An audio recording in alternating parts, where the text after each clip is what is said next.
Representative Devin Nunes, R. Caliph, the top Republican on the House Permanent Select Committee on Intelligence, sued CNN for defamation today over its report falsely claiming he traveled to Vienna last year to secretly meet with former Ukrainian prosecutor Viktor Shokin.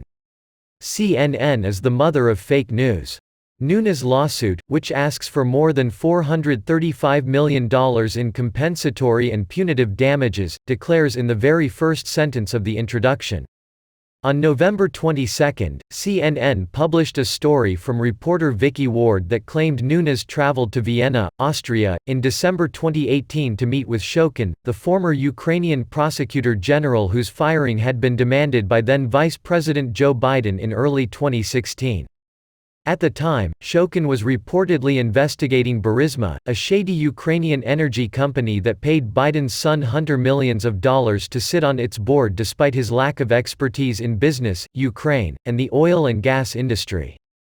A lawyer for an indicted associate of Rudy Giuliani tells CNN that his client is willing to tell Congress about meetings the top Republican on the House Intelligence Committee had in Vienna last year with a former Ukrainian prosecutor to discuss digging up dirt on Joe Biden, CNN claimed in its story on Nunes. The problem for CNN is that Nunes, according to his lawsuit, has never spoken with or met Shokin and never traveled to Vienna in 2018. At the time of the alleged meeting, Nunes was on official congressional travel in Malta and Libya, where he met with government officials in both countries. His lawsuit included pictures of him with the Prime Minister of Malta and the head of the Libyan National Army.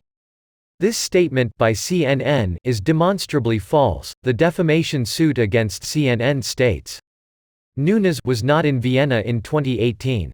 Between November 30, 2018 and December 3, 2018, when CNN claims Nunes was in Vienna, Nunes was actually in Libya and Malta.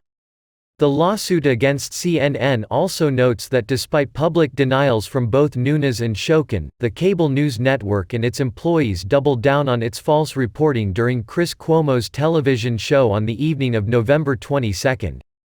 The prosecutor who was the one at the center of all the controversy met with Nunes in Vienna last December, Cuomo falsely claimed on air.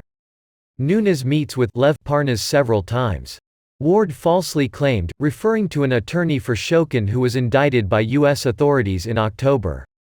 Nunes states in his lawsuit that he has never met Parnas. Cuomo falsely claimed again later in the interview that Nunes went to Vienna to meet with Shokin. Devin Nunes was not in Vienna in December 2018. Nunes' lawsuit notes, Devin Nunes has never met Shokin. Devin Nunes never communicated with Parnas in December 2018 at the time of the Vienna trip. That also never happened. The false claims against Nunes are similar to those levied against Michael Cohen, a former lawyer for President Donald Trump. A foreign researcher hired by Fusion GPS, the left-wing opposition researcher outfit paid by the Hillary Clinton campaign and the Democratic National Committee to dig up dirt on Trump, falsely claimed in 2016 that Cohen had secretly traveled to Prague in August 2016 to collude with Russian intelligence officials. That trip never happened, and the final report of the sprawling multi-year investigation by former special counsel Robert Mueller declared earlier this year that Mueller's investigators found no evidence of treasonous collusion with Russian officials by the Trump campaign. CNN misrepresented the extent of its investigation and knowledge, misrepresented that it had verified Parnas' story, and deliberately minimalized the credibility problems of its source, Nunes' lawsuit alleges. CNN knew its statements were materially false, and possessed information that demonstrated the falsity of its statements.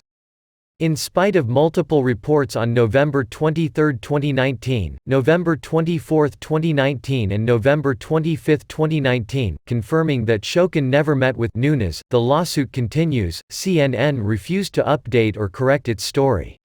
The suit notes that multiple other news outlets who had been pitched the same false story rejected it because there was no evidence to support its claims.